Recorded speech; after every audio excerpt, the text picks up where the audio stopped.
Hey family, it's Tasha, Mama Bear Prepping. You already know what time it is. Get your drink, pull up.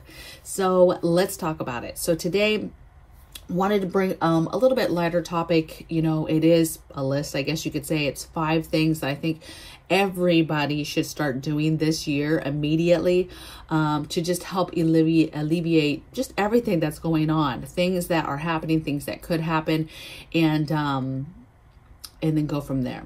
So I apologize right now if my nose starts running. I think I'm just finally realizing that my body is having just more allergies. I'm noticing, I think it's just having a harder time acclimating back to the weather here. You know, there's a nice day, then there's rainy days, and there's nice days, and we've been gone for so long, and then coming back, my allergies are just really kicking up in the weirdest times, right, too, not just when you would expect. So I apologize if I start sniffling in the middle of this video, but I'm not right now. So without further ado, let's get into it. So, you know, a lot of people, first of all, I get a lot of emails and a lot of DMs, a lot of messages daily anyway, right? Some of that is just people saying hello. Some of that is informational. Hey, did you see this? You know, sending me articles, things like that, basic information. And then some of it is people legitimately asking me questions like, what should I do? What can I do more?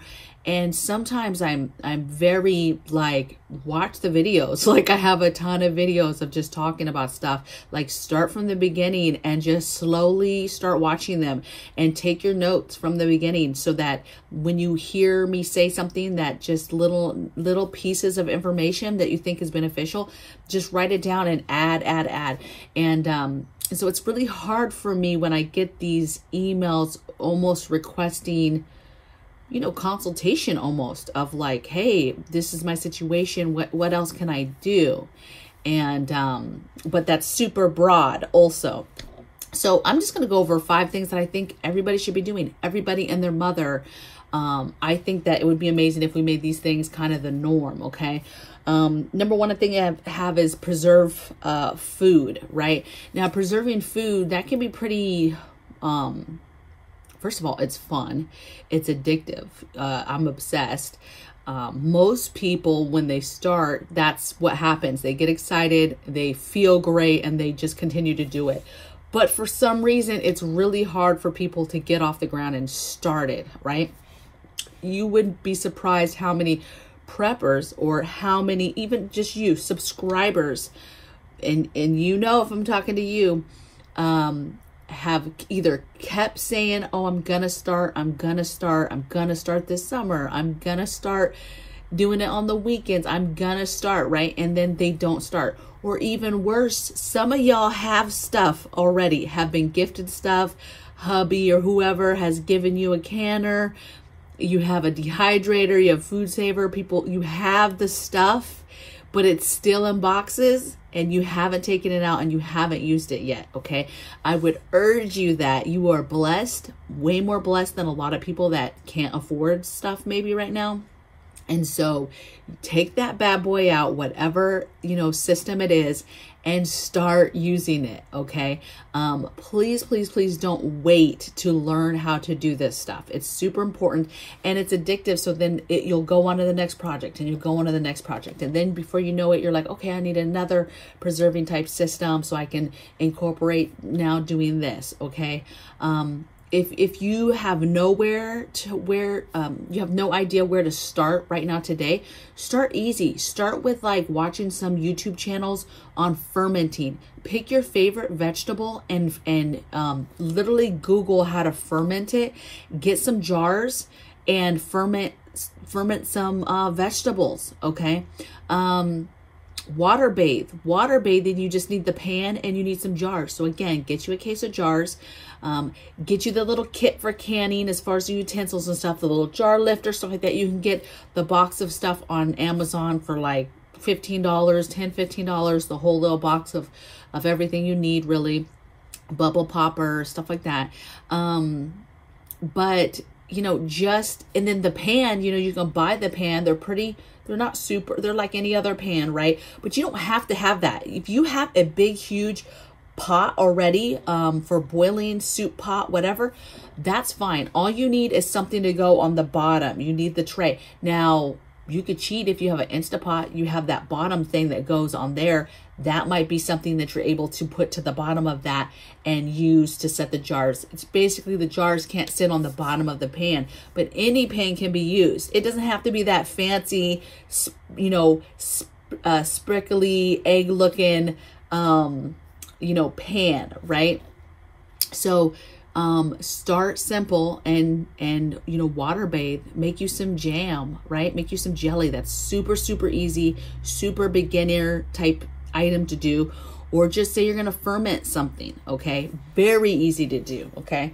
Chop up, go get your stuff, chop it up, watch a video, literally just Google or watch a video, Google, search in the YouTube, you know, I want to ferment peppers or whatever, carrots, a veggie medley I want to ferment, you know, whatever. Okay. Tons of videos will come up. Get you a ball canner book and just go to the section with water bathing stuff and find you a recipe you like and just do it. Start small, but start now. I think everybody should start learning the ways of preserving food. And if you're experienced, you know, you have, like, one thing I want to do, like if you have a can or you have a dehydrator, you have all this stuff, if you get the money, you know, get your harvest right, you know, get your freezer, dry freezer going, right? If you still are going, you need more, really get into like how cultures cured meat, dried meat, where you have like meat that's literally sitting on a shelf out in the open and is cured and kept in a way and preserved in a way that you literally could just pick it up and slice off a piece of it and eat it. That's wild to me. Okay. So there's always something to be learned. Okay. There's levels to this. Okay. So please, please, please. Number one thing is preserve food. Okay. Next thing I have is start keeping everything and reusing it. We are in a world where we just use something, we throw it away. From clothes we wear, we just wear this dirty clothes. Could totally not be stinky, could be fine, could be an outer garment. We're just so used to throwing things away. We open a package of food, open the container, we throw it away. Yes, maybe we may recycle some stuff. Maybe we rinse some stuff out and recycle it in the recycling bin. But I'm talking about recycling as in wash that bad boy and keep everything here. That's from, you know, keeping all your jars. Do not throw another jar away.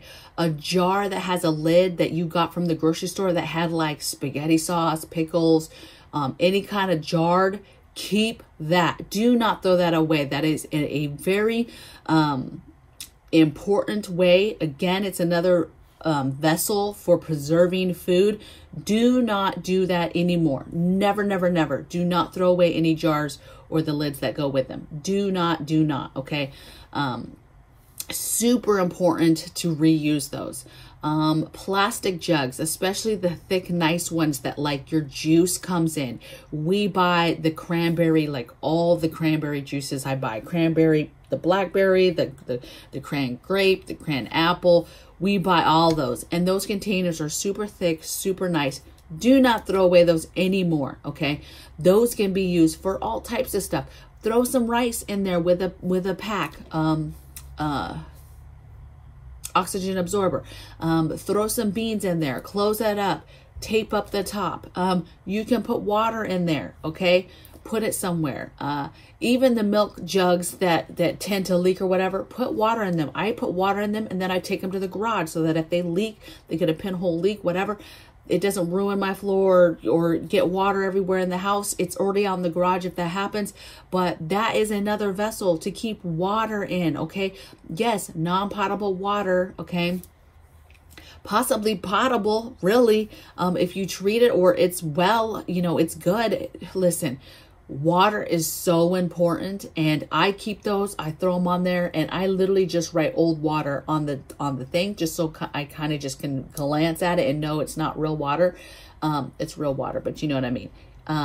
It's a reuse container, and I'll just use those for gardening, whatever. It's extra water, flushing toilets. whatever, okay? Extremely, extremely important. Keep everything. Leftovers, keep them.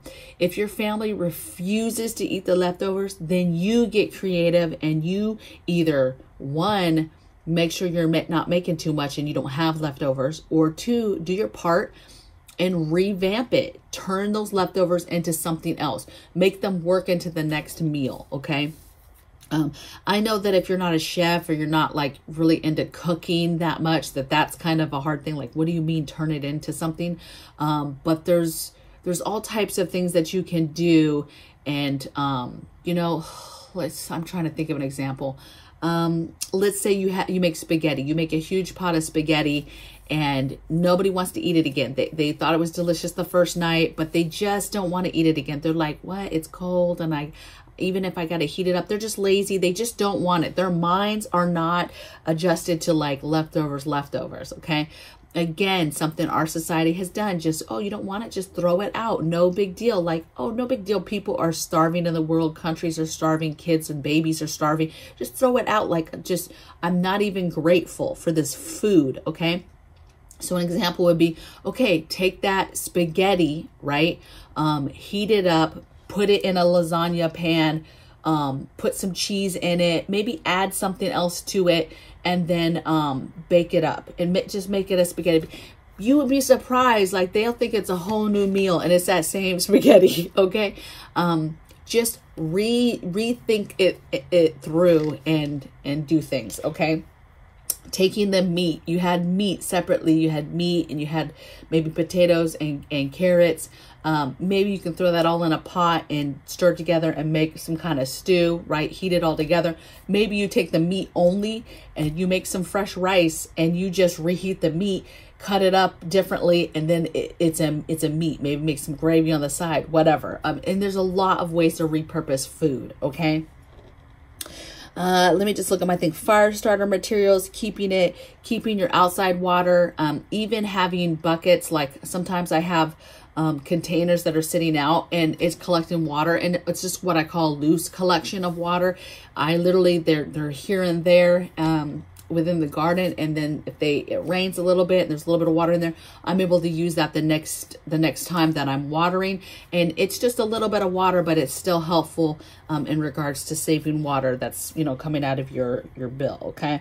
But my point is just get used to reusing stuff, reusing clothes. Go to the thrift store and get reused clothes versus going to get the new stuff. Keep everything. You have no idea what can be used for different stuff, okay?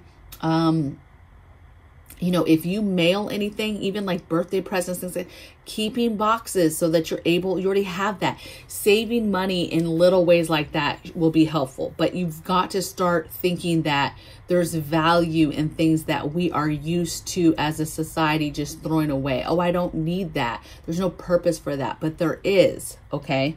One thing I can't stand is birthday bags. I can't stand it. Total waste of money. And you just keep those and then you just re-gift them. When you're doing a gift, then you just put the gift in that bag. I'm not buying no gift bag. It's just total waste of money, okay? But that's the type of thing. And then people, this person might get 20 gifts, let's say in birthday bags. Each of those bags costs anywhere from $5 to freaking $20, let's say. And all that goes in the trash after the birthday party. It's mind-boggling what we're accustomed to just throwing out, okay? Okay, next thing is, that's enough, right? Next thing is start a garden and then love on that garden. There's nothing more satisfying than starting a garden on any aspect. Again, it's kind of like preserving food. It's very addictive. And I think that if more people did this, one, everybody would get used to growing their own food. And again, it's something I think we should make a norm. It's beautiful. You feel good. You took your hands and you grew something that you could physically eat. And it's beautiful. I love just walking through the garden, weeding, pruning as I go. I see a plant that looks sickly, or maybe bugs are getting to it. Okay, let me Google right away. Let me see what's going on. Fantasizing and planning where I'm going to put other plants that I want, other things I want to invest in. Where am I going to put that stuff at? It's beautiful, okay? And it's addictive. So once you start, you get some stuff going, then you're like, nope, okay, I need this. Okay, what's the next crop? What's the next food that I can get growing out here? Or the next flower, or the next plant, or the next plant that has medicinal properties. Whatever it is, right? Make it your beautiful food forest, your personalized little place, okay? It's very, very relaxing, okay? Very, very therapeutic. Next thing I have is invest in bikes, bikes for the family, and ride them, okay? One, this is great family time. Two, it's great cardio, a little bit safer than walking nowadays, right? Just because of all the crazy stuff that's going on, you know, these low-level crimes that are just all of a sudden popping up. And two, another thing too is you might not be able to get a bike here in a little while, the way things are going with our supply chain. You know, you might want a bike later and not be able to get one. We already had shortages with bike parts, right? So parts is becoming an issue again. So get a bike, get that cardio in. Also, you know, this might become an option. This might become the norm that people have to have bikes to get back and forth to work, or to go to the grocery store, or to run an errand. So you want to have that option. Again, we're not really used to it. Some of these cities, they're used to it because that tends to be, you know, a viable way that they, you know, get from one place to one place. But a lot of places it's not, because stuff is further. But get your bikes, okay? Get the bikes while you can. Get the extra parts while you can, and get that cardio in, and get that option kind of checked off, like, hey, this is important enough to do now, so that we have this, okay? And then the last thing I have is making a large water filtering system and filtering water. If you're not filtering water already, you need to start. I'm not talking about the little Brita filter, little gallon thing you might have for your fridge. I'm talking about a good size filtering system, right? And if you can't afford one, because they are quite expensive, then you need to make one, okay? This is important, and filtering water has never been more important than it is now. You can't trust anything that's going on. There's a lot of stuff going on. There's a lot of attacks on food. It would not surprise me if there ends up being attacks on any kind of water systems, whether that's from the enemy, whether that's bad infrastructure, whatever it is. You have to expect and be ready for the worst. And so it's very, very smart to filter water. Not talking about your small filters that you get for your bug out bags. I'm talking about a bona fide a system for your house for filtering water, okay? And getting that set up and figured out, squared away, whether you make it or buy it, and start filtering water if you're not doing that already. Especially if you're a family that is dependent on bottled water, like that's your main source of water. Like, do you guys realize that a lot of families do not drink tap water? They only drink the single bottles of water. That's what they do. So it's super important that, one, when the bottled water isn't there, that, you know, they hopefully have the tap water. But to make sure that things are as safe as possible, you need to make sure that you've invested in a good water filtering system, okay? You know, I don't know, just when it comes to water, it boggles my mind the level of care that people just don't really want to give it, and that's seasoned preppers to brand new people that are just now getting into this. Water's super important, and this needs to be an important investment. So 5 things I think, you know, important, especially now, this year. Like, these are things, I think these are things we need to teach our children and get our kids into now, as a norm, right? But I also think that just the way things are going, that every citizen needs to learn this stuff. It's important. It's important for survival. It makes us as a society stronger if we know how to do a couple of these things. And it boggles my mind what our government chooses to let us know, tell us to learn. It's just too much, okay? But here you go. 5 things, and dig deep. If you've been doing this for a while and you're like, okay, these 5 things, whatever, dig deep with them. because there's always more that you can do. Okay. Always more to learn. You can go a little bit deeper if you truly want to better yourself, and not just be like, oh, well, I've been doing this for 10 years and I know everything, and you know, I don't need to do anything else. You know, I've been doing all the stuff you talked about for years, and maybe you have, but maybe you need to step your game up, right? Maybe it's time to increase what you're already doing, or make something better that you've been doing for decades, but there's clearly a better way to do it. Just something to think about. All right. So I will see you guys tomorrow on the next video, and blessings from my bear cape to yours. Bye.